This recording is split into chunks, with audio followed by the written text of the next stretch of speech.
Chapter 33. I do not know how long I was in a state of forgetfulness, but it seemed an age.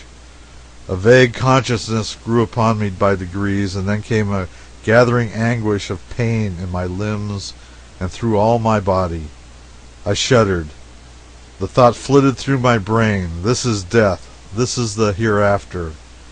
Then came a white upheaval at my side, and a voice said with bitterness, "Will some gentleman be so good as to kick me behind?"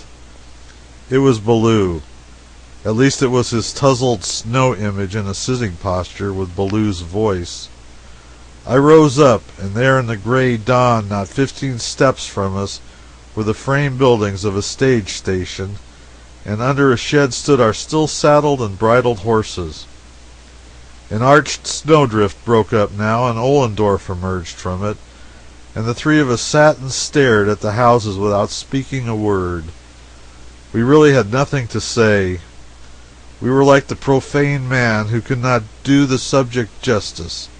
The whole situation was so painfully ridiculous and humiliating that words were tame, and we did not know where to commence anyhow. The joy in our hearts at our deliverance was poisoned, well nigh dissipated indeed. We presently began to grow pettish by degrees, and sullen, and then angry at each other, angry at ourselves, angry at everything in general. We moodily dusted the snow from our clothing, and in unsociable single file plowed our way to the horses, unsaddled them, and sought shelter in the station. I have scarcely exaggerated a detail of this curious and absurd adventure. It occurred almost exactly as I have stated it. We actually went into camp in a snowdrift in the desert at midnight in a storm, forlorn and hopeless, within 15 steps of a comfortable inn. For 2 hours we sat apart in the station and ruminated in disgust. The mystery was gone now, and it was plain enough why the horses had deserted us. Without a doubt they were under that shed a quarter of a minute after they had left us, and they must have overheard and enjoyed all our confessions and lamentations. After breakfast we felt better, and the zest of life soon came back. The world looked bright again, and existence was as dear to us as ever. Presently an uneasiness came over me, grew upon me, assailed me without ceasing. Alas, my regeneration was not complete. I wanted to smoke. I resisted with all my strength, but the flesh was weak. I wandered away alone and wrestled with myself an hour.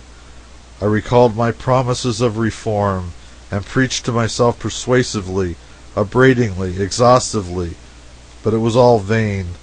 I shortly found myself sneaking among the snowdrifts, hunting for my pipe. I discovered it after a considerable search, and crept away to hide myself and enjoy it. I remained behind the barn a good while, asking myself how I would feel if my braver, stronger, truer comrades should catch me in my degradation. At last I lit the pipe, and no human being can feel meaner and baser than I did then. I was ashamed of being in my own pitiful company. Still dreading discovery, I felt that perhaps the further side of the barn would be somewhat safer, and so I turned the corner. As I turned the corner, smoking, Ollendorf turned the other with his bottle to his lips, and between us sat an unconscious Baloo, deep in a game of solitaire with the old greasy cards. Absurdity could go no further. We shook hands and agreed to say no more about reform and examples to the rising generation. The station we were at was at the verge of the 26-mile desert. If we had approached it half an hour earlier, the night before, we must have heard men shouting there and firing pistols, for they were expecting some sheep drovers and their flocks, and knew that they would infallibly get lost and wander out of reach of help unless guided by sounds. While we remained at the station, 3 of the drovers arrived, nearly exhausted with their wanderings, but 2 others of their party were never heard of afterwards. We reached Carson in due time and took a rest.